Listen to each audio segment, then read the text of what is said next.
Okay. On screen, sabay-sabay po natin siyang basahin. Ang sabi po dyan, because He has set His love upon me, therefore will I deliver Him. I will set Him on high because He has known my name. Okay, ang nagsasalita po dyan ay ang ating Panginoon. Okay, ang Diyos po natin ang nagsasalita po dito po sa talatang ito. It is God who is saying to us, His people. Ang sabi niya, because He, kayo, ako, okay, has set His love upon me. Siya yun, okay? Because siya nagsasalita. Dahil daw po, itinuon natin ang ating pagmamahal at pag-ibig sa Kanya.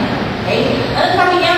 Therefore, kung gayon, at dahil dyan, sabi niya, I will deliver him. I will. Alam mo niyo sa English, kapag sinabi mong I will, ano po yun? That is a strong affirmation. Okay? A strong positive affirmation. Hindi niya sinabing I may. Okay? Kasi pag sinabi mong I may deliver, may condition yun. There is a given condition kapag sinabi mong I may.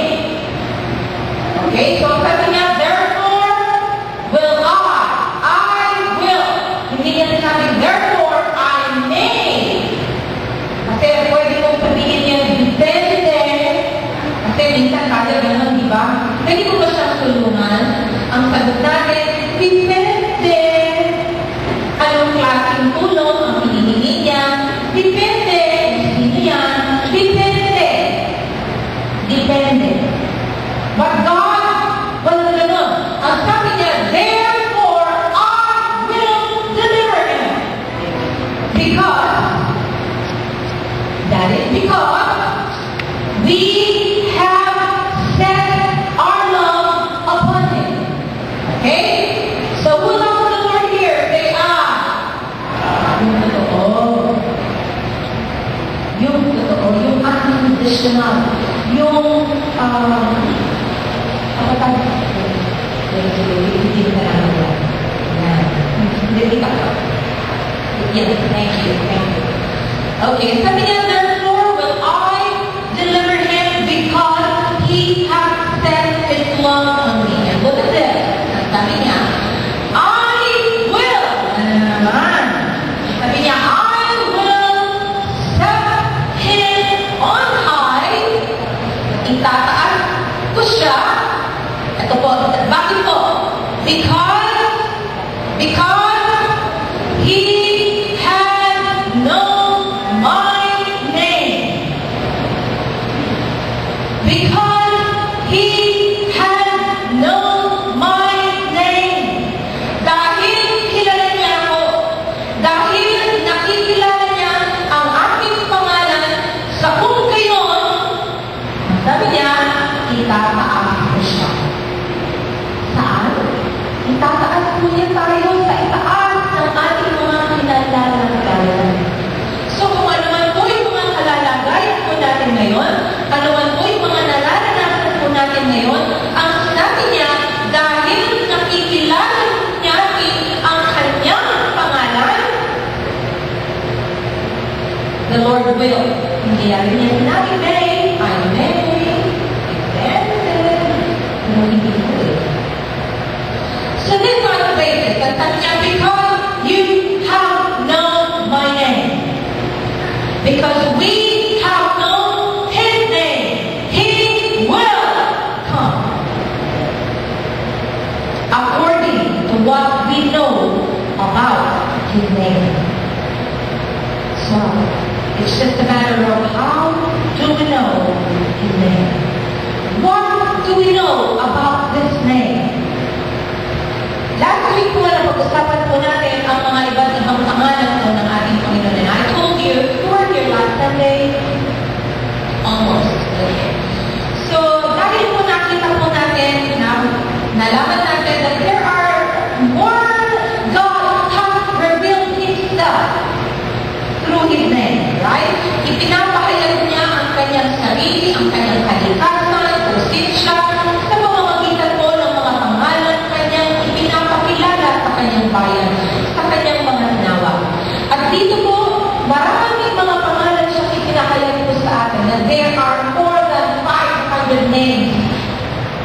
in the scriptures where God has revealed His name.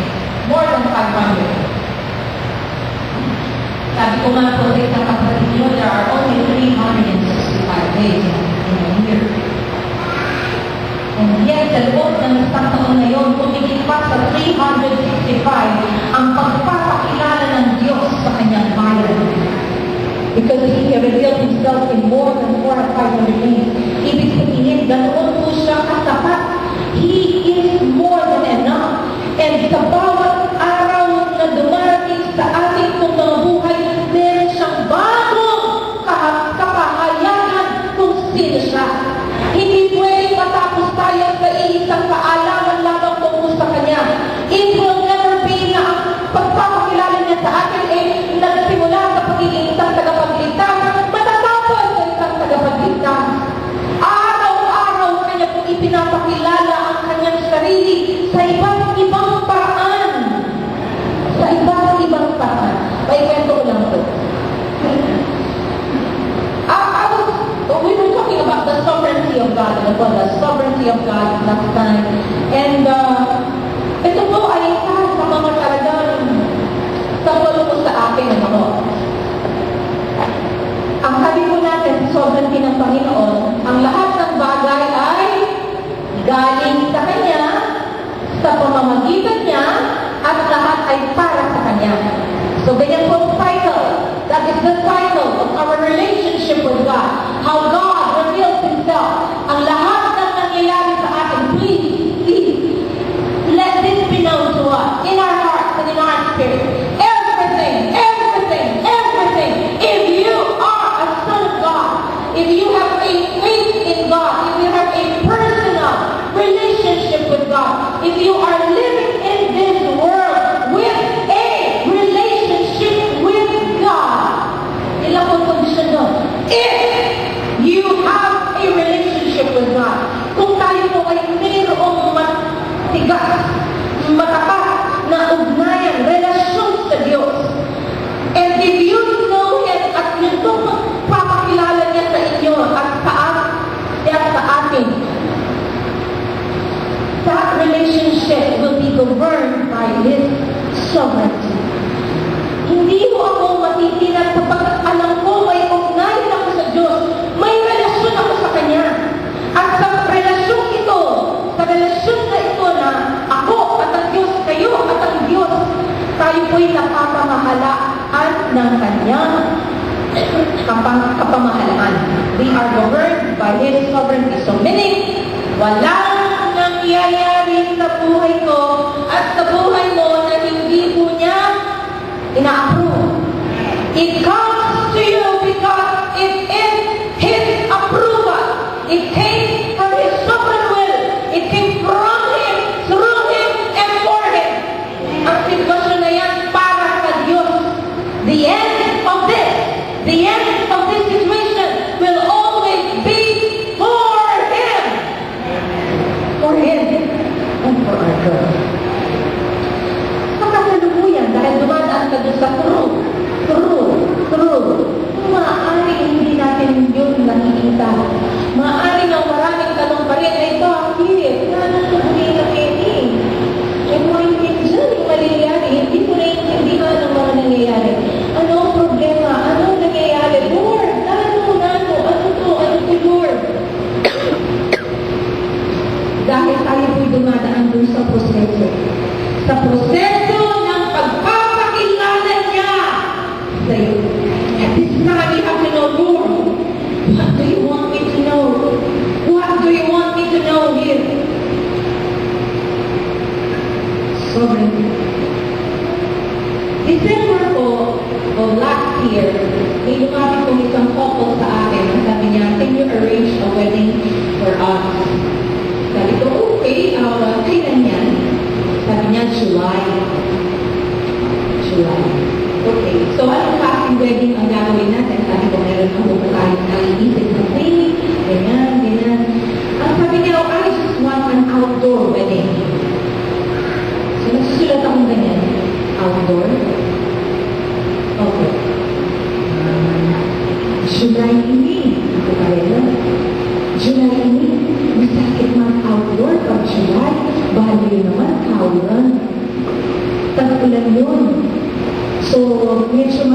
na mag-schedule mag-arrange ng outdoor wedding, sabi ko po. Kaya sabi ko yung bride, dahil po Christian ko sila nag-attend ko sila sa victory. Sabi nila, pig-pray niya po okay. Nang pig-pray, kung teka nga daw may okay. Pananampalataya, hindi ko naman po pwedeng sabayin ang pananampalataya nila kasi mayroon po silang sariling relasyon sa Diyos. Alam po niyo, we can't judge Kaya po yung mga decisions po niyo, ang lagi ko po sinasabi every time I counsel, bottom line, you have a relationship with God. What is that thing that God is telling you as far as your relationship with God is concerned? Iba-iba po kasi yan. Kasi iba-iba nga po ang pakikitungo ng Diyos sa atin. So, hindi pwedeng effective kay Ma'am Vicky, effective din siya sa akin. Cannot be. Hindi dahil effective po yan kay Ryan, effective din siya kay AJ. Because God deals with us individually.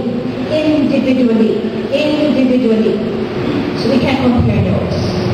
Because, but bottom line, God is building a testimony on each and every one of us. Because that was also a revelation to me when I looked at it, Daddy prayed. Sabi ko niya gano'n, sige, Sir Ryan, paano mangyayari, ako marakal pa naman yung pwedeng mayari, gano'n, katawanan na naman yung akong gino. So, we went on and on. June, sabi ko kanila, manuran na, May, alam pa ito, kauran, June, alam pa ito, kauran, July, hindi na niuran. So, then we made that from July 10, ang gana po kaya from July 14, manuran, sabi ko kanila, hanggang siguro sikat ko pa ng palataya, palagero ako, dapat na umisip para ako pa rin mag-selfie na kaya. Sabi na mong group, medyo makakakain ko yung ako, sige, mama na, gawa ka ng plan B. So, ginawa akong plan B. Plan B, mahal yan. Ano ko yung bride? Di ko kayo to. Oo, ano naman. Pwede ulan. Hindi ulan. Yung isa, alam na hindi ko nagkaroon ng option to bigyan ko po kanila. Okay, so ipaglalawin kami ng room. Okay, bahala kayo na mag-usta. So ayaw niyo yung mga plan dito. Okay. July 13, espiras na ko ng kasalda. Kingdom Lakeshore, Debewan, blackout. Kasalukuyan itong mag-practice, ating ko po kasi pwedeng rehearsal, So, during the wedding rehearsal, sige, biglang nag-blackout in Lakeshore at nahangin na masikat po sa dark clouds, sinakakit mo. So, kung isabihin ko niya kung masalit na yung bride, kabakit na parang panahon na ako, talagiwa, magpita na talaga. Wala sa oras ang miyayari, ang test sa miyayari, mga makanya I want the way I wanted it to be. Kasi hindi na po kasi bali ang nation, at itong lighthouse tower po ka rin ng Maragul.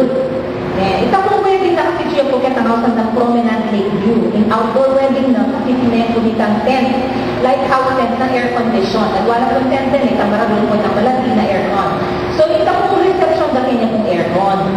O yung wedding na itang ceremony na buhay na kasi lumakad na malawo. Ito yung buhay na. Itang talagang akit na itang setting na itang video and photography na malbupi tayo itang lumakad na magpusta kayong lighthouse tower ang gana kayong promenade na ito. Ito mo na yung buhay na yan. Ako, itang senaryo na po kanong itang a-capture din. A-capture tayo po itang senaryo na po itang promenade Lakeview. Buhay ko po kasi ito. Ano mga yan? Gusto ko po yun. Ako naman, siguro romantic yung babae. Oh, okay, sige. Then came the day. Lord, ako. Muran din. Lord, hindi ko muran. Kasi ito po pananampalataya na po yan, Lord, ako. Hindi po ulan. So, nag-isip po kami, sikat na sikat ang araw. Ay, praise God, Lord, saan ko na po tayo si Lord? Miras po yung mumuhan talaga. Ang alas 4 ng wedding, hanggang 4 o'clock, ipuro talaga minurang. Tapos ipasak, ay, ito, Father Church kami. Kasi, praise God, praise God. Wala yung mga bandang 4:15. Medyo papunta na po kami sa ulan. Oh, God. Eh, siyempre po, ako wedding coordinator. Kailangan, nabuhay ang aking doon, diskarte. Kada po ka na ako ganyan ka na akong tao. Dahil mo naman kung tao ko, ilang malisusin, and then stop ko. Dapat po kanya ng gawang tao, maninang 4:30. Sinasimulan na po yung entourage. Mumuran. Alam ko talaga muran. Igual yung capture isang Mary Pinakad siya mag-upis sa Lighthouse Tower. Alam ko kasating Ken, tunog na po yung 4-string quartet na all violin. Igyan po kasating Pinakad. Igyan na po romantic, anakasonan. Mayroon po ito ang kaming exchange of rings. Ano po kaya ng exchange of rings? Minuran. Minuran po. Napaking kasi kami namin, sepulan po isang kaya kami pong, ano po ang sinita, isang outdoor, outdoor na,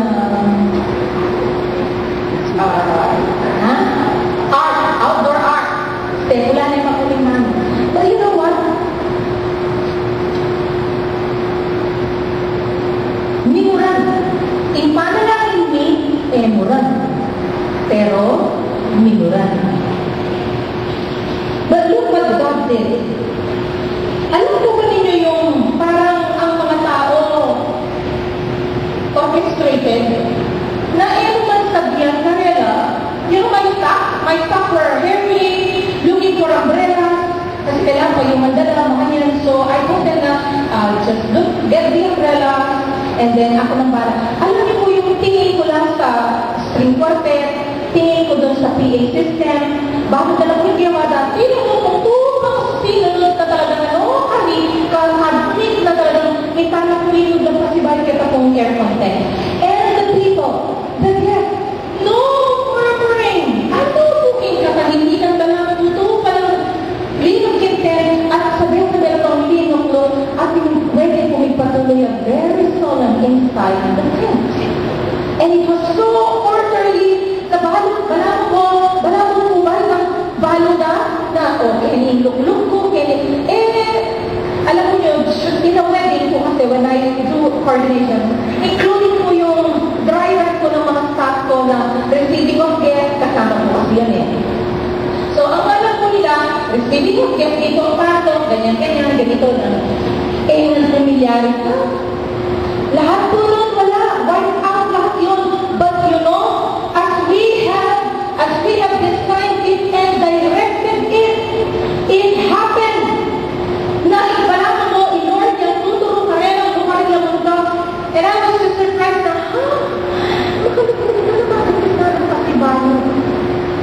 ito pa po, umulan sa loob ng tent, may sira na itang tent. Kaya itong side Kenny, may sira yun. Kaya ating po, kaya itong side Kenny, andun po yung mobile bar, andito po ang table na mga, I think those are secondary sponsors na nakaupo, mga VIP, VIP guest kasi bandala po yung entourage table So VIP guest po yung nandun, andito yung mobile bar. Kini po tinulong, anak kasi kan wala water falls. But look, under the sovereignty of God, alam kong nag-panic. I cannot explain it in words, but it just went so smooth. The mobile bar, na dapat maliswag lang kasi mobile bar yung ito puros kung cocktail ito, puros kain, so mababalbal na po rin baso doon, pag minugdito na pa rin ang table. But it happened so quietly, it happened so orderly. When I went home, you know, I cried. Iyak na po ako ng iyak because this time God revealed Himself in a different level of His knowledge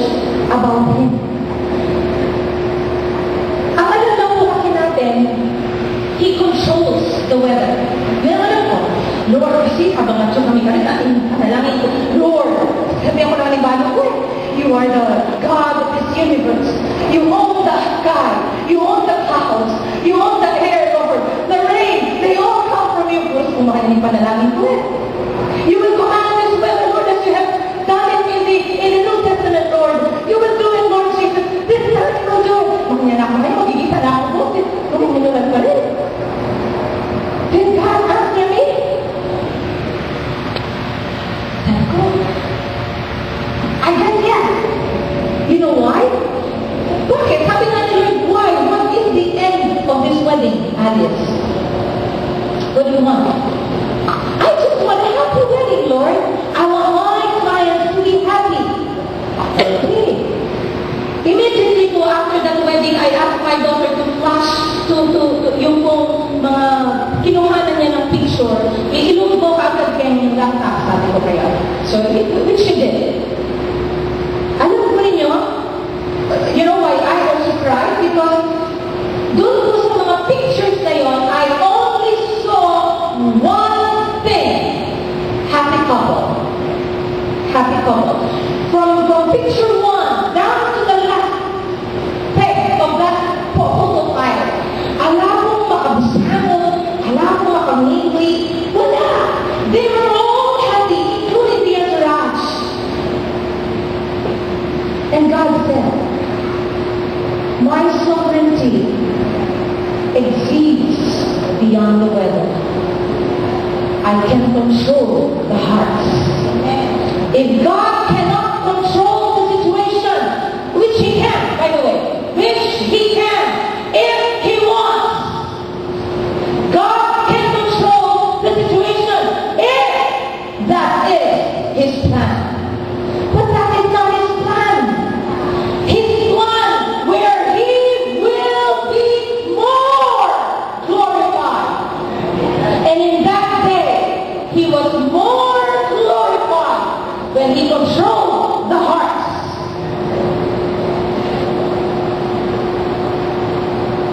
Did I get what I want? I did. I had a happy couple. Did the couple get what they want? Yes, they did. Kasi may kapamahan sa mga pinigtay, kaya muli na mag-isa ng tao na kasi hindi na ako hindi ka rin. God honored her desire.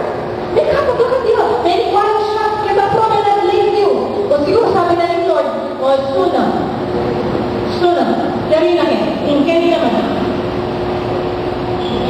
It did. And I had a happy couple. I asked them at the end of the day, happy? Mary, Tita, thank you. But it rained. I did not get what I wanted as far as the weather is concerned. That is God's sovereignty. So alam po niyo, minsan, di ba, humihingi tayo ng Lord, 1,000, 10,000. Lord, sige na ngayon, hindi na po ngayon. Magdalibat-lat na ka na makabaling parada ng mga anak. And the 10,000 did not come. But what came is a God who is able to manipulate the heart of man. So God comes in. So, alam niyo, huwag po tayong titigil sa kakatingin po sa Kanya. Ganun po siya. That's how He is. Now, as far as omnipotence, so, pinag-usapan po natin the many names. And He keeps on revealing Himself as an omnipotent God. He's an all-powerful God. As far as the power of God is concerned, no boundaries. There are no boundaries as far as the power of God is concerned. No limits. Alam po ninyo kailan nailimitahan ang kapangyarihan ng Diyos? When is God's power limited? When we do not believe. It is in this belief that power becomes so limited. In this belief. So His power can come to you and to me as far as how we can believe. It's a relationship. You can talk to Him, Father, and He knows. So that is omnipotence. It is an all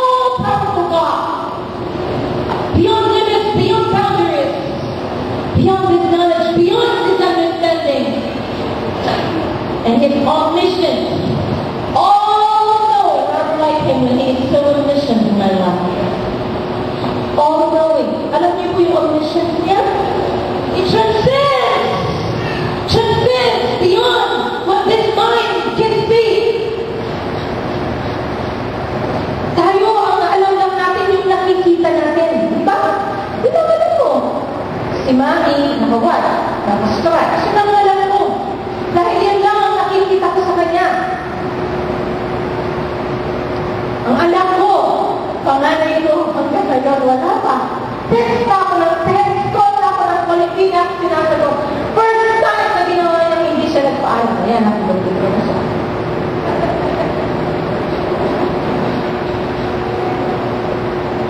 My point is, sabi ko, lumo pa rin ko.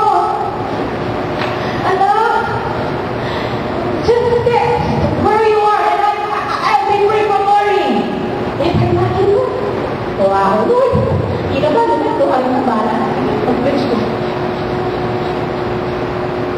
You know what I mean? Our minds are limited. But you know, in the omniscience of God, sabi natin po, alam mo natin din. Alam natin din yung omniscience na. Eh, di ko ba, sabi ko po sa inyo last week, kahit yung isang buhok lang po na malalaglag dyan, nalalaman po niya, one piece of hair that will fall to the ground. The Lord knows. The Lord knows. Alam din niya kung saan ka hihila ng tulong. Alam niya kung saan magkagaling ang kasagutan sa panalangin mo. Alam niya. Magkantay ka lang. He knows. And sometimes the answer, we expect it from Lord. Magkukulang ka na lang, the answer will come from south. Right? Ito, Lord, isang tao ito, laki ng kasagutan kasi ito. Ito. Eh, titan niya yan. Ay, aliwa ka lang yan, Lord. Hindi ka pala siya, Lord. Sino po, nasaan ang sagot? Siya po, alam niya. Wala po tayo sa omniscience niya. Amen? And omnipotence, omniscience, and omnipresence. Ito po tayo sila. Is omnipresence. He's an all-present God. He's present everywhere. Are you not glad? He is present everywhere. Meaning, He is present in every situation of my life.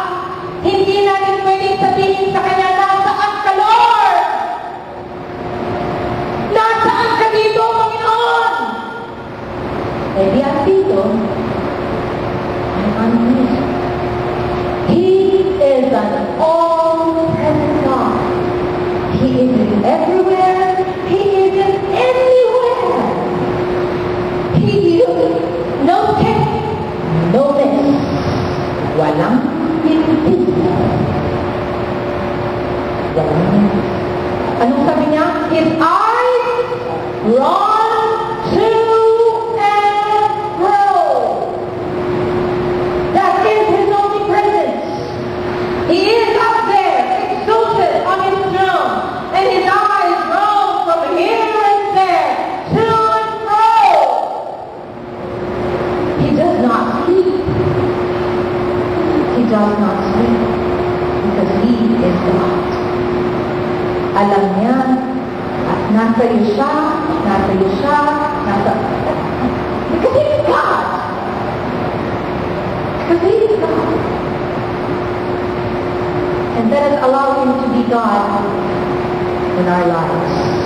Now, because of His omnipresence, under this deity character po niya, under this character po niya na ito na being an omnipresent God, He wants us to do two things of this name. Hallow His name, glorify His name. Hallowing His name means treating His name holy. Treating His name holy. Sabi niya, hallowed be your name. How do we treat God's name holy? We treat His name holy when we simply believe God. That's all, folks. We only treat His name holy when we simply believe Him.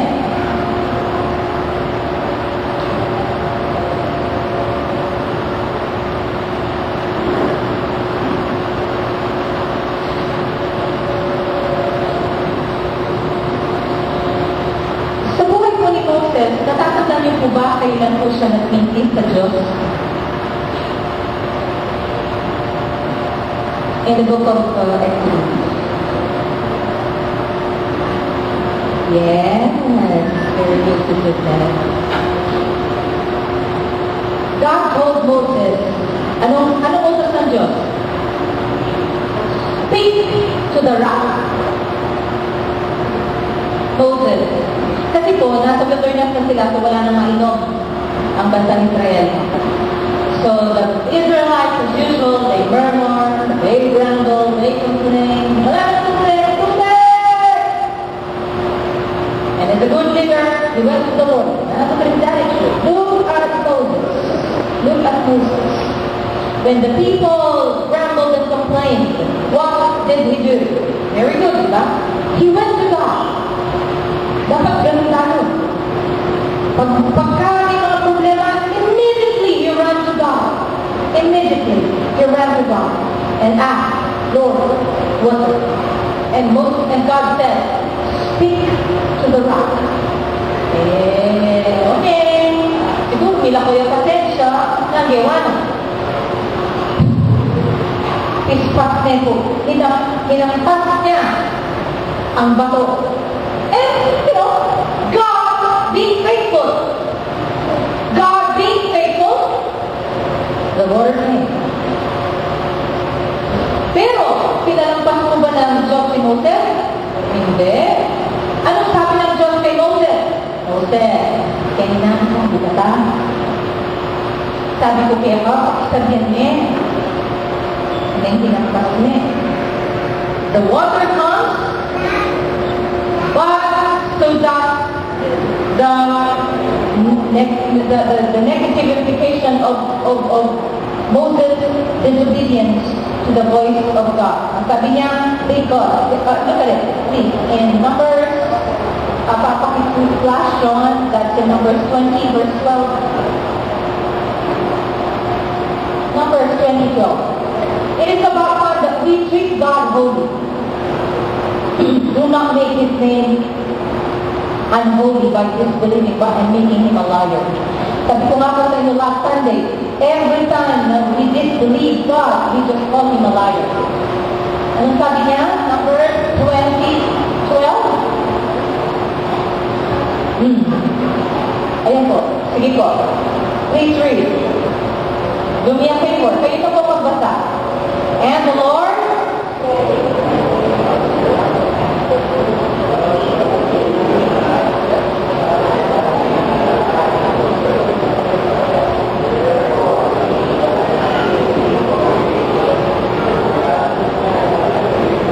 bigat, ano? Bigat. Just because of disbelief. Just because of disbelief. They were cancelled from the promise. And sabi niya, because you believe not.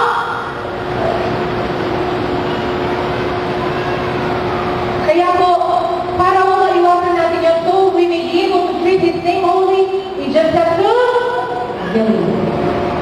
Sabi natin kanina, holy, holy, holy is His name. Oh yes, His name is holy. And because we know that His name is holy, we have to treat His name holy by just simply believing what He said. Alam po niyo sa Diyos, ang puti-puti, ang itim-itim. Pag sinabi niya, pagagalingin ka niya. Pag sinabi niya, isusupply mo ang pangangailangan mo, isusupply niya yung pangangailangan mo. Ang problema lang,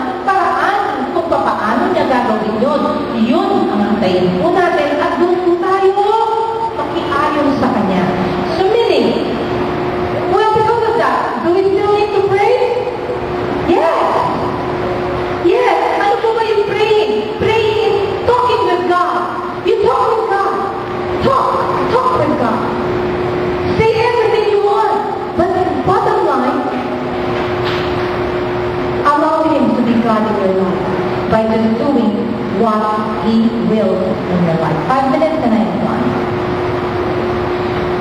Ang sabi po niya, number 2, how else do we trick His name holy? When we let Him be our fear. Let Him be our fear. Siya ang ating katakutan. Tayo po kasi, kung kanina po tayo natatakot may takusa. Ano yung mga takusa? Takusa. Hawa.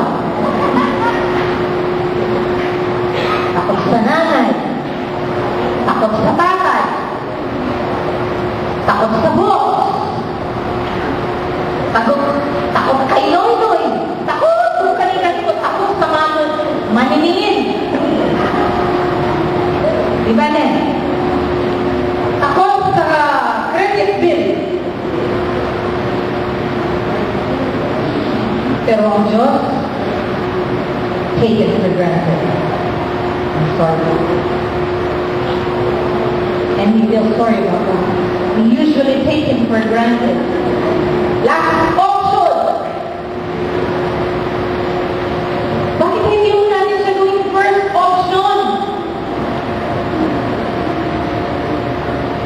Don't fear losing your house or your wife or your children or your bank account or your prestige. Minsan takot tayo na, ay baka nauya ka na niya, paano na yan? Kilala pa naman ako na ganito. Pag nangyari to, paano na? So, ang dami namin kinatatakutan. Let us fear God.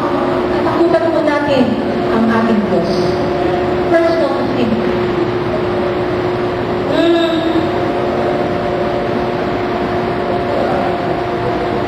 With all honesty, ako po ay dumadaan din ng maraming mga pagsubok, maraming mga problema. Siyempre po, di ba? Kasi, pag wala ko tayong problema, mag-isip ka muna. Okay lang yan. After 5 days, ating na naman. Siyempre, dapat ating rest. Yes. So we all have problems. One of my issues in life is a personal problem. It's personal.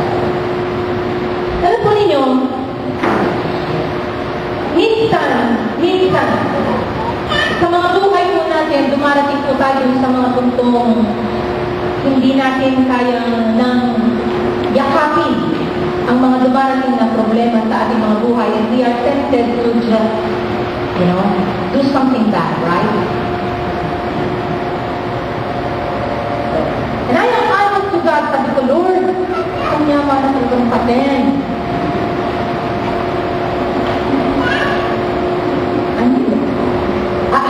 Kasi, am I not praying then? I'm not praying, but I tell God. O kaya po niya, mag-drive ko, pagka medyo may problema, may nakita po akong truck na mabilis. Good Lord, kasi para talagang kapupan niya. But I talk to Him, Lord, sarap talagang pagkain ng truck na to, no? Kahit pagkain ko na to para matapos na lahat ng problema ko. Pagkain ko na lang kaya, Lord. Hindi na! Takot ako sa kanya. I fear God. In the end, I said, Lord, kaya natin, kung kanya man na talagang patin, hindi ako talagang makapatin, hindi ako makapatin. Lord, I want to repent. I have to be honest with you, Lord. I want to repent. So, mag-repente. Ang sarap mag-repente. Kapag kapo talagang ang mga sitwasyon mo, puro negative. Gusto mo na mag-away, gusto mo na umampas, gusto mo na umawag ng kutsilyo para sasakin, gusto mo na lasunin. Yun? Nakaka-relate mo ba ako? Ha?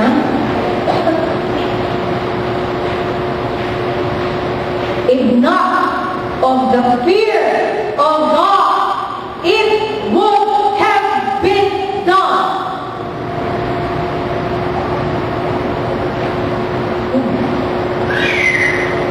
If not of the fear of God.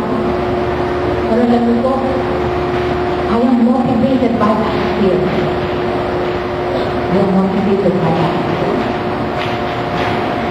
Kung hindi rin po sa pananalangin, kung hindi rin po sa constant relationship with God and relating with this God, I might have done it.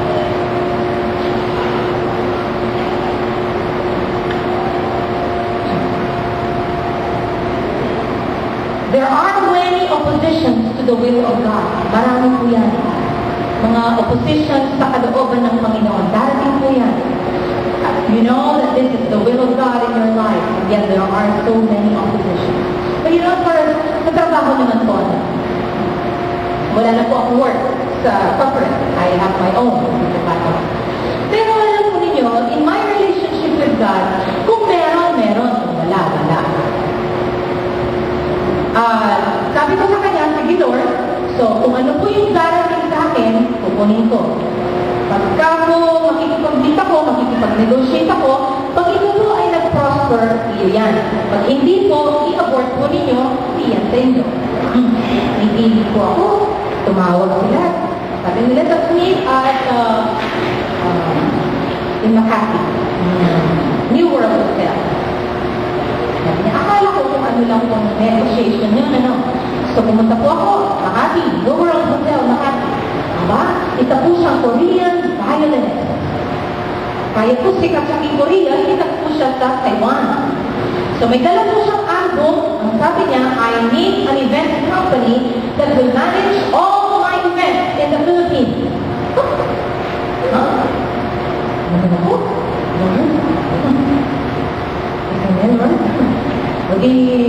O sige na. Ang laki na po yung mata ko, nalaki yung puso, nalaki yung kasi alam mo ninyo yun, sabi niya, okay, so how much are we talking about per concert here? Dumating na po kami dun sa magandang negotiation. Sabi niya, so ibig sabihin niya, lahat ng mga concerts niya, lahat ng mga events po niya, natutugtog siya, ang magmamanage po is my company. Okay. Kanya po mag-compute na kami. Well, anak ko nitong PR manager na, alin sabi niya, I am looking at a concert, sabi niya, at Music Museum, and I'm targeting, sabi niya, an income of 2 million. Okay. Yung pong game management game event, 70-30 po yan. 70% po sa client, 30% sa amin na nagmamanage. Bigla akong lumakas ang mask ko. 30% of 2 million. Oh my God. Magkakita?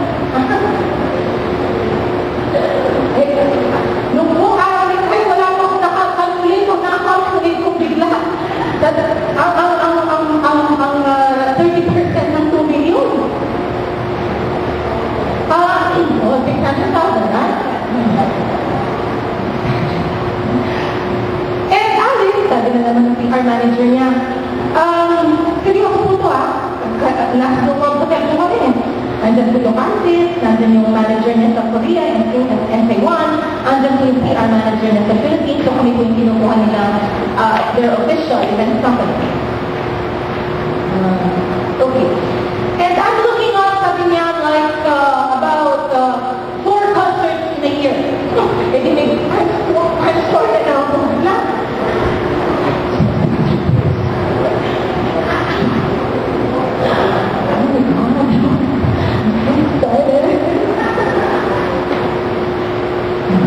Okay, 4 concerts in a year. And I'm targeting, sabi niya, that we will be able to launch her album, sabi niya, the Music Museum, in November of this year. Okay. Sige. So, launch yung sabi niya, ganun to do the MOA. Okay. Bakit nagkakong mo, ang nagkakita, siyempre po, lahat ko ng bagay kay Lord niya. Sabi ko nga po, bagay lahat sa kanya, sa pamamagitan niya, bakit sa kanya? Pati nag-meeting, nagkayos, bawat signing na ngayon. Aba, look at the Lord. Nung bawat signing na, tinatanong nila sa akin, sabi niya, saan ko kunin yung, ang sabi dito, yung retainer fee. fee, sabi nila. May retainer's fee to infection doon. Kailangan kukunin yung retainer's fee. Sabi ko, Jim, I forget it. On your company. Oh no, sabi ng Korean, we have no money.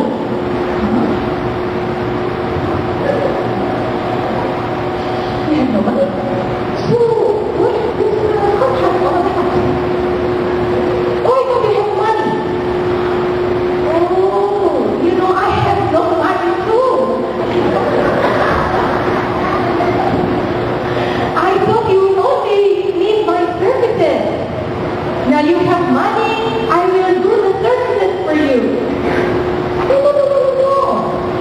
No. I need a partner in the Philippines who has money. Money. Oh, if you need money, not me.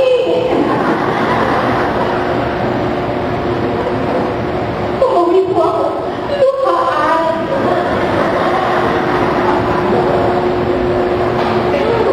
Ang bilis ko pa naman ako yung 2.4 million. May 2.4 million ako fresh cash. Sabi ko kay Lord, you're so funny, huh? I will go away to Makati and always get out of at syempre Makati, basta nakalago. Ay, hindi pala, lahat mo ng parents ako to. Ay, Lord. You know, sometimes the Lord will do like that. Minsan magtatanong ka niya, hindi na po yan ang sitwasyon nito. What do you want me there? And the Lord said, I just want to know what's in your heart. If you already can handle that way. Minsan ganun po, susubukan lang po niya tayo. Sa mga sitwasyon po natin. Hindi naman ako tulungan. Pero sa kapag hindi na tulungan. Anyway, but you know, because of that fear, kasi I can't resist it. I can't resist. In business, pwede ko naman kung sabihin sa kanya, okay, if money is the problem, okay, let me get back to you because I can give you, we can give you a solution. Pwede ko akong pumartner na may pera. Si Lord, pinapakita na niya, simula pa lang. May problema na sa kumpanya niya. Paano ka magipagsasabi na lang pera? Kamula lang po namin po, Neko. Nung po nakapag-partner, tamo pa po kayo ng pera, ne? Sakit niya ang pupunto. Nung pumartner ko po kayo ng pera, para kung ipandya, i-finansya, i-concert na, o invest na, napagpalaya, wala naman pong pera. Hindi po ganyan. So, I just have to let it go. What is money anyway? The more dreadful thing here is to lose our approval of God. Yun po yun. Yun ang mahirap po doon yung mawala po tayo dun sa approval ng ating Panginoon. And lastly, at the end here, glorify His name. In John chapter 12, John, please flash. John chapter 12. Medyo makakalihan mo pong bagyan. Verse 20 to 36. But can you just please flash that word, Father, glorify your name. Yun lang. Ang sabi po ni Jesus sa Ama. Jesus sa Ama. Father, glorify your name. Ang sitwasyon po dito, sa panalangin po niya ito ay nakikipag-wrestle po siya with God. Okay? This is the time where you know, he is about to wrestle with God. Wrestle with God in the Garden of Gethsemane. This is the situation from the past, it's the feast of, it's the Palm Sunday. Okay, so, ito po yung time na papasok na po siya doon po sa kanyang Gethsemane experience. Okay? Papasok sa kanyang Gethsemane experience. Papasok sa kanyang eksena sa krus ng Kalbaryo. After the triumphant entry,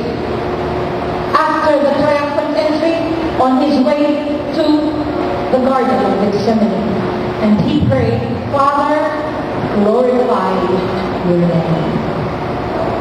Then came there a voice from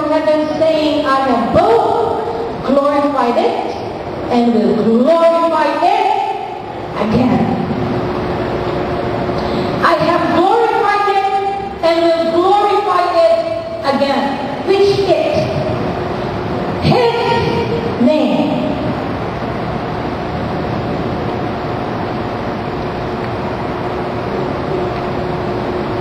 Yung po salita ito na Father, glorify your name, ito po ay isang expression, a declaration of Jesus running to the Father.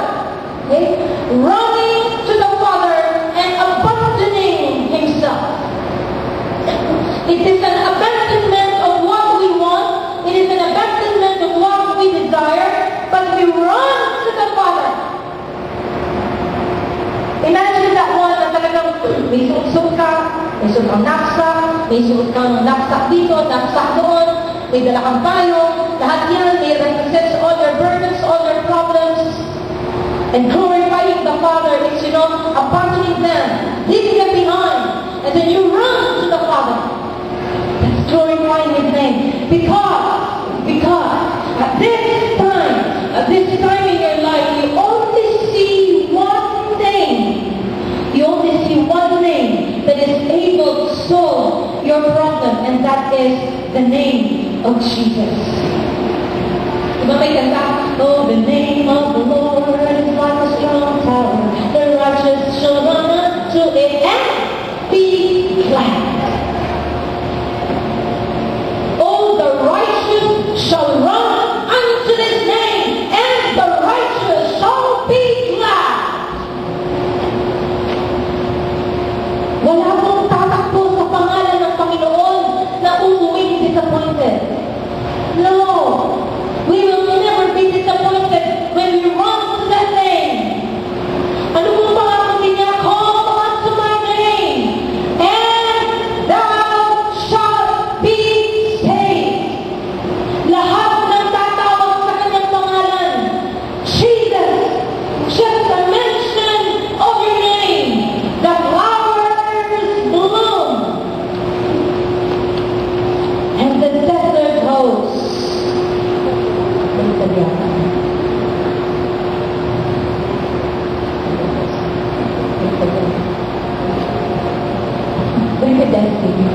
Also, just the mention of that name. Kaya mo sa umaga po ito, we will just call on that name. Ano ba ang sitwasyon po ninyo? May pangalan ang kalaki po yan.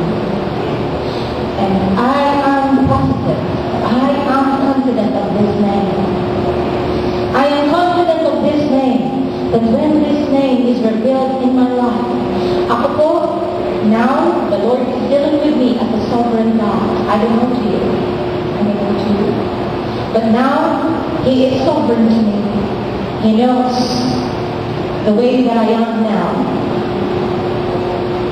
Yun po yung pinapakilala niya, pilit sa akin. Alis, galing lang sa akin. At matatapos siya sa akin pala. He is the beginning and the end of this. He is Yahweh and the Omega. He being a sovereign Lord, He came to me as one. I don't know to you. I don't know to you.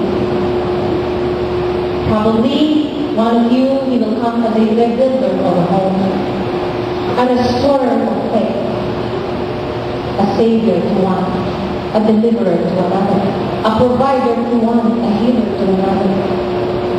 I don't know. But one thing is sure, and I am confident about. His name is enough. And that name is like a strong tower. And if you are righteous with a relationship with God, all we need to do is run to that name. Run to that name and never forget. It's His promise. It's a gladness. It's gladness.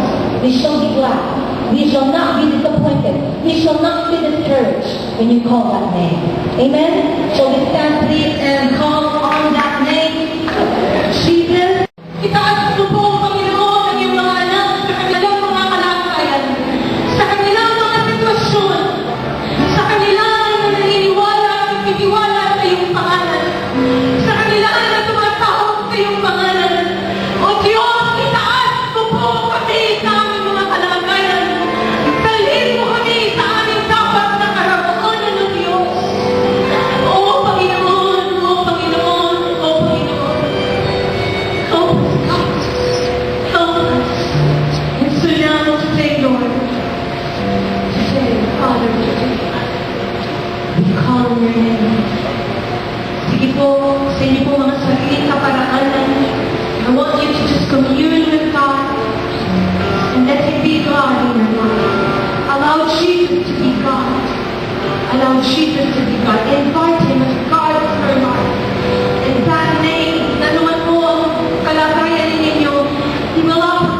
accordingly. God will come accordingly. As the name that is above every name. Jesus. Jesus. Jesus.